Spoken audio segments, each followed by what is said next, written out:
neighbors. Ooh, my face does look red. So, it's been a tiring day. And the sole cause of that is because I didn't take my vitamins today. Totally forgot. I have goo all over me from what I was sewing today.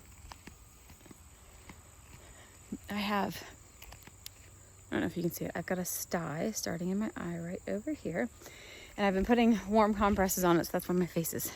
I had a warm moisturizer on my face. So it's kind of bothering me a little bit. Like, it's not bad yet, but I've been kind of working at it for a couple days to try and get it to go away on its own. I woke up in the middle of the night itching, and I'm like, what on earth? And so this morning I look, and I'll try and see if I can insert a picture of my leg here. I must, when the ants were, I think I showed you guys. So like I've got ant bites clear up there. That's the marks, the horizontal marks are from where my elbow sits when I sew. Marks.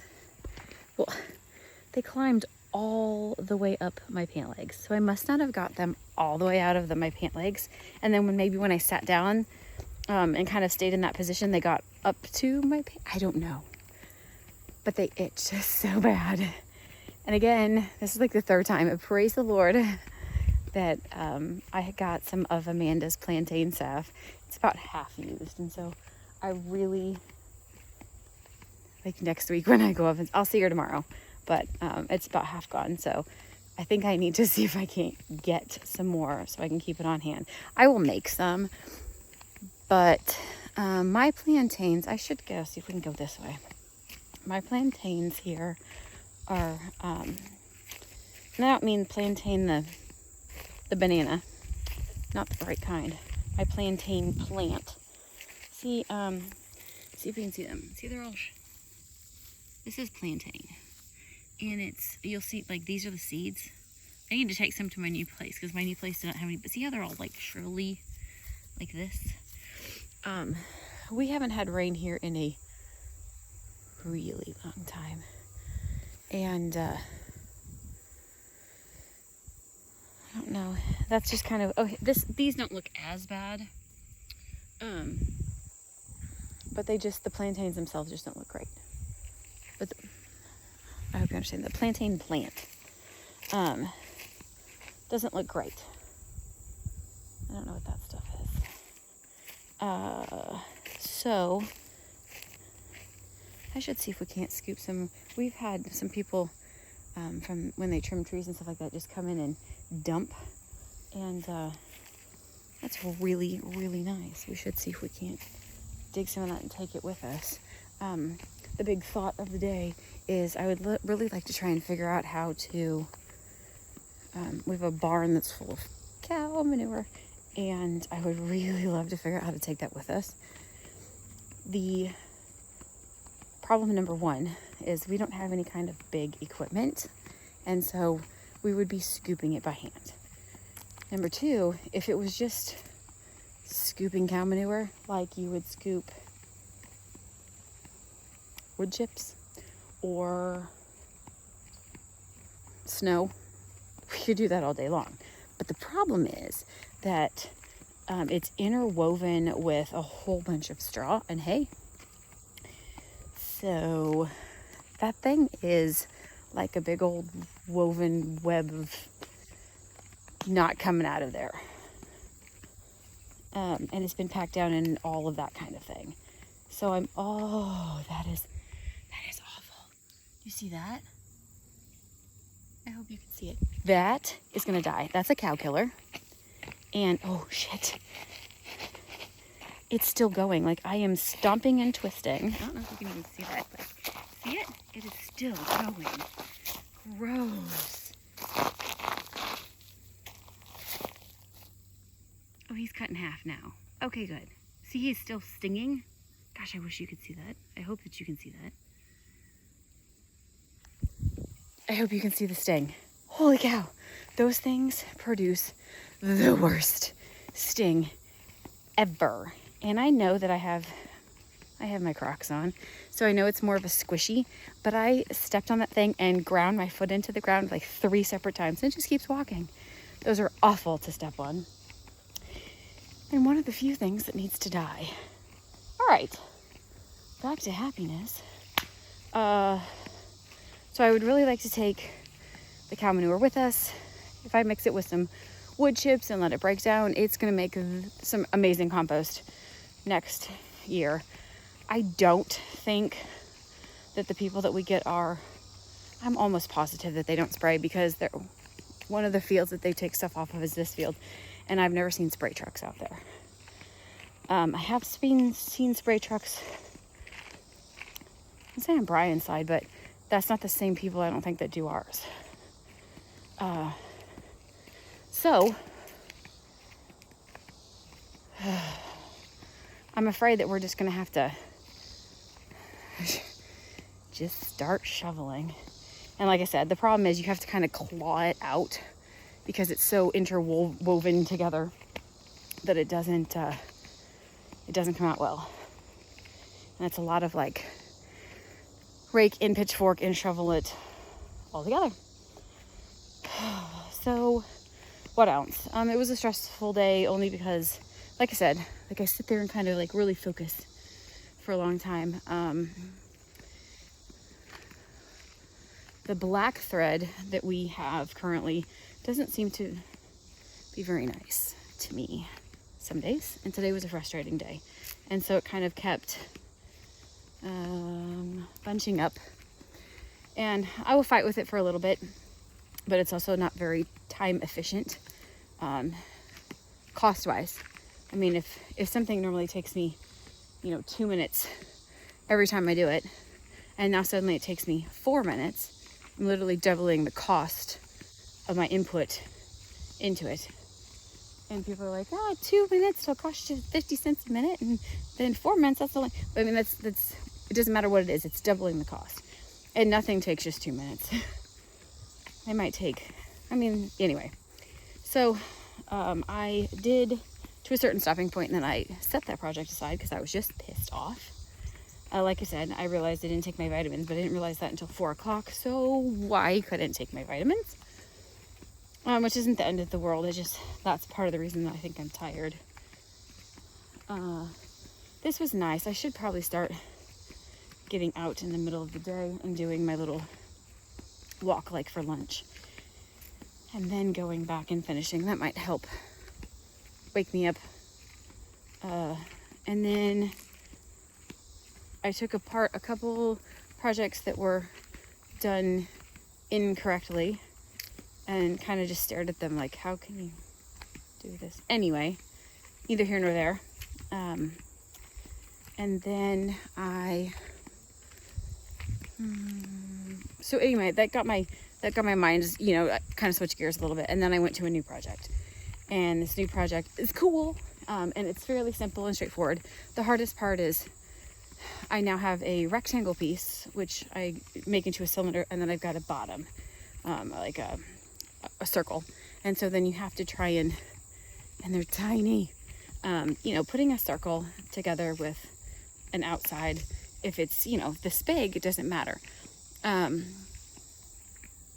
But if it's something that is this big, it's a little harder to get them squished together and inside and underneath your feet of your sewing machine to get around there. So that might be a project for me to get all the pieces together and actually put the bottoms on at work, because at work I have a machine that is my favorite, and if I could just one day stick it in my pocket, I would do it. It's too big. I can't do it. They do have bags big enough there that I could just fling it over the... Anyway, kidding friends. I love my Juki, but my Juki is, they call it a heavy duty machine, but what I would consider it is a medium duty machine. So it's heavier than a regular home sewing machine. And part of the problem with that is you really can't use it for a home sewing machine. We did sew a couple things on it, but it's like too heavy. So if I just want to make a pot holder and put 2 types of fabric together, like 2 pieces of cotton and a batting in the middle, and try and sew that, it's not enough. You have to turn the tension like super way down, and it's just not fun. Then the ones that I have at work are actually walking foot machines, where the top feet walk along with you, and that helps to keep all of your fabric together, and it helps to make sure that we're not, like, the fabric doesn't go like this while you're sewing, so the top would stay and the bottom would pull, and then it gets off. And a walking foot would then more evenly pull them, because there's always something that's tension on the top of the fabric. There's some more.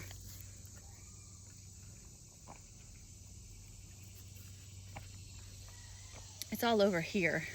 I won't use the plantain that's by the vehicles, because I'm sure it's got some level of smog in it that it should not have. Paid for our septic system today. Hey. So that's done and happy. As far as I'm aware, the well people will still be here not too much longer. I think that there's a chance of rain like next Tuesday, a tiny chance. They've moved it off. They did say that there was a chance this Thursday, I think, but they've moved it off. I'm glad for that.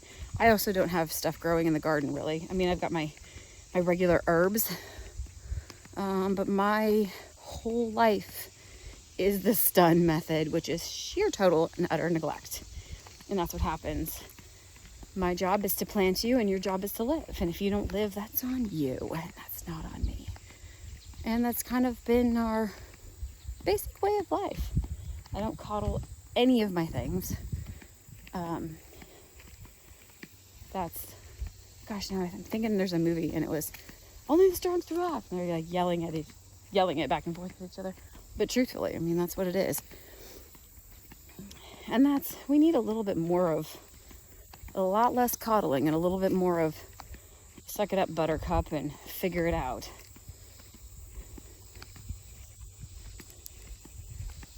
And anyway, on the Dave Ramsey page the other day, one of the things that they were talking about is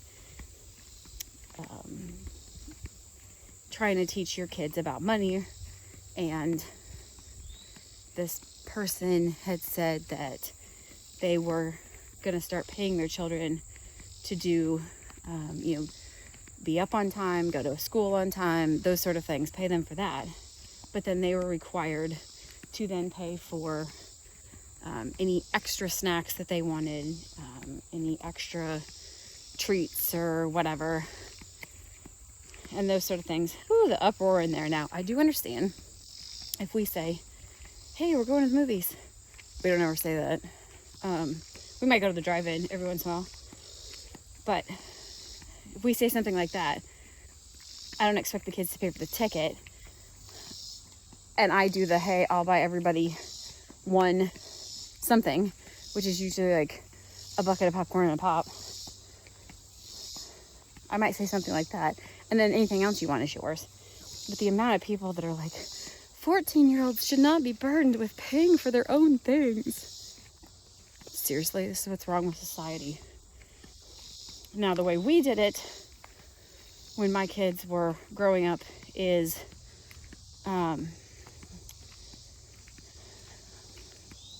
we pay them in tickets. And I have a ticket chart system somewhere. We haven't done it since the fire. But I paid the kids in tickets. And they got tickets for doing their chores, doing something we called the Big Five. And I can't remember the whole 5. There was one in the morning and one at night. And the morning was like, make your bed, get dressed, brush your teeth, say your prayers, read your Bible. I don't know. There was 5 of them. Big 5. 5 in the morning, 5 at night. And 5 at night is to like get ready for bed and brush your teeth and say your prayers and all the good stuff. Anyway, then just like at a regular job, at the end of the week on Friday, they were allowed to cash in their tickets if they wanted to. And they could cash them in for things like, they could cash them in for money. Each ticket was about worth 50 cents. I did make it though. So at the end of the week, if they wanted to trade in 10 tickets, they'd get $5. But if they waited until next week, they could trade in 12 tickets and get $15.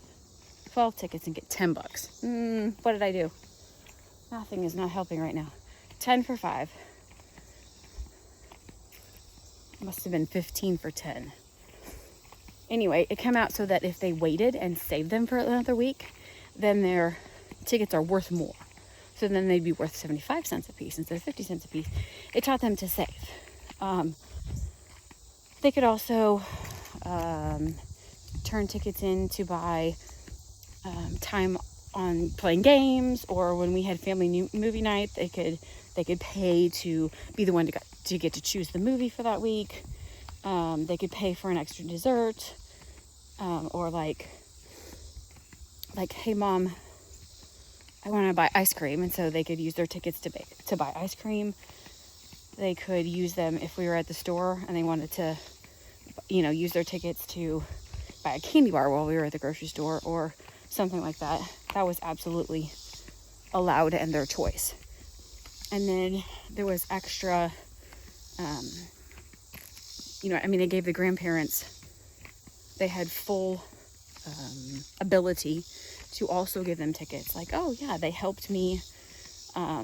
And they got bigger ones, usually at the grandparents' house. We did what are called W bucks, which our last name is Wasson. So that's how we came up with that one. And it had to do with, if they get caught doing something nice. They can't tell you. They're not allowed to say, hey mom, I just helped sister get dressed. You would say, high five, buddy. That's awesome. Thank you. But if you walked in the room and they were putting something away, or if they put their dish in the dishwasher without you having to tell them to, then they got an extra something. And especially when they were over at the grandparents' house, when they were done, if they picked up all their toys or something, grandma could be like, hey guys, look, here's a W buck. And those were worth more, like $1 a piece or something like that, but they're worth more. And grandparents could say, somebody was naughty, and so we have to take them away, or we give them extras or whatever. So that was really nice and helpful. And that also showed you don't just get rewarded for being nice at your house. You get rewarded for being nice at grandma's house, or for being nice out in public, and those sorts of things. That's a lot of how my kids, like holding the door open for people. We still do that. Not many people in the great city of Lewisburg do. It's really strange to me how growing up, there's a couple myths that we have been taught. One, Northerners were taught that the Civil War was strictly about slavery, and Northerners were against it and Southerners were for it, and that's what the whole thing was about. So, exactly. And I have since, what do I hear? No, sounds like sirens. Since growing up a little bit, I have done a lot of reading. Not a lot. I've done more reading. I hated history when I was in school. It's just so boring. It's dead people. Who wants to learn about dead people? Right here. Did you spray a bunch of carb cleaner or something today? PB Blaster. Do what? PB Blaster. PB, what does that mean? It's just a rust remover, like a brush. Oh, yeah, I can smell it. It's gross. And that's what we were taught. So since, what on earth? So since, I've got cats trying to jump up in the, since coming down to the south, and hearing some of the stories here, and thinking to myself when we got here, it's like this people in the South had kind of given up. It feels like so many here have an attitude of being defeated, like since the Civil War. Like it was almost kind of a, hey, we lost, so now we're just not going to try. And you kind of feel that in this area, that it's a lot of, yeah, we're really okay with, you know, whatever the government hands us every week, and don't worry about it, and don't try to get ahead of that, don't try to be more. And we heard this story a few years ago, and he was talking about how a woman had come in, and she was, I think he said 30s, and she had just been kicked out of the house by her parents. She still lived with her parents. She was working, or that was why she got kicked out. She got a job, and her parents said, "What, you think you're better than us, and you're not good enough? Are you too good for us, you know, to sit here and just, you know, receive our check? You're better than us, so you can go find your own place to live." So she had just started a new job because she was trying to better her life, and instead of her parents being happy and supportive and, yeah, go girl, they're trying to pull her back down. The crab's in the crab pot. Oh, yikes. So in reading a bunch, and one of the local high schools is called Forest High School, after Nathan Bedford Forrest. I read his biography. Good and eye-opening, and brought to life so many of the lies about that man, and the things that people all claim about how awful and racist he was, that just don't seem to be true at all. And so I'm in the middle of another, I just finished that one, Civil War book, and it's like the stories they don't want you to know about and stuff like that. And it's very eye-opening again about how, no, it was for the South, it was all about states' rights. And that they had actually tried, or actually did, secede from the Union. And that was part of what Lincoln was all pissed off about. After listening to this book, he's not really one of my favorite people at all for any reason. Anyway, those are the differences that of just how you're taught in the North versus how you're taught in the South. It's weird. Trying to figure that, realizing even my generation was taught incorrectly.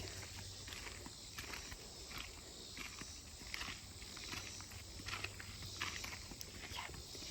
The other thing that we had always heard in the North was that all about Southern hospitality, and Southerners are so kind, and they're so generous, and they will help you, and they love you, and they're just one big family down here. So not the case. We are quite literally one big family where I come from, because I am a Miller. The Millers tend to be Amish or Mennonite, and so I'm quite literally related to half the town. I couldn't name all of them, but anyway. And the other part of the high school that I went into, our graduating class had 98 students, which was the largest class that had ever gone through there so far. But I knew, we all knew where each other lived. My mom still lives in the same house that we moved into when I was 8. Yikes. That's where we came from. That's what we did. Everybody knew where everybody lived. We knew everybody's parents. We could very easily jump in and our softball coach's mom and be like, yeah, I'll just drop you off on the way home. That's what it was. Coming here, and we hold the door open for people, and you could literally walk into a C-store and strike up a conversation for 20 minutes with somebody you had never met. I still do that. My children think it's weird. But that's probably why I'm really good at the customer service business. And that's probably why I got along so well at Kroger, because I can find something in common with almost everybody that we can have a conversation about. And here, They do. Oh, yeah, I talked to you. Don't even worry about it. They don't hold the door for you. They don't help you out. Now, there are a few exceptions. I did have a guy one time. I'm sure it's because that's the girl. And he insisted on carrying, pushing my cart from Tractor Supply out to the car that had a bunch of feed bags on it. I'm not sure who he thought loaded those feed bags because I was the only one. My boys were in the car. I'm like, no, it's okay. That's why I brought the boys. Like, they'll take it out. And he's like, no, ma'am. And so he was behind me in line. And he must have been with a friend. So he handed them whatever he was going to buy. He's like, here, get this for me. And I'm going to help her outside. So there's deer clear down there. Is there some up further? No, just clear down there. 1, 2, 3, 4, 5, 6, 7. And I was just like, I mean, it's okay. I really do have help.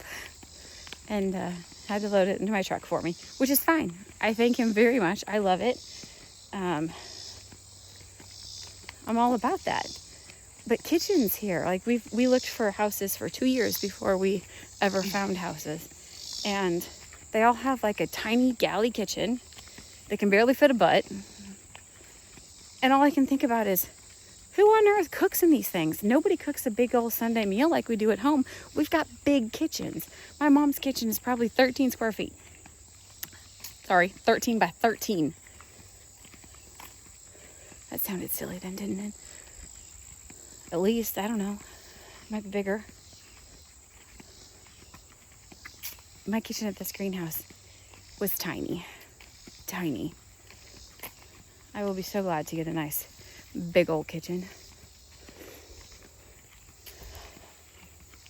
But we need to, maybe I should start a hashtag bring back Southern hospitality. But it's going to be Northerners that bring it back, which is totally weird. There's more Northerners here than Southerners. Anyway, the amount of Big Ten sweatshirts that I see in at Kroger's is kind of comical. But that's another thing. Like, somebody will come in and they'll have an Ohio sweatshirt on and start talking to me. I was like, what? Oh, I can't talk to you. We can't be friends. And they'll look at me and they'll say, why? And I was like, because you're an Ohio State fan and I'm from Iowa. And then we'll laugh. And then we'll move on. And check it out. Do whatever we need to do.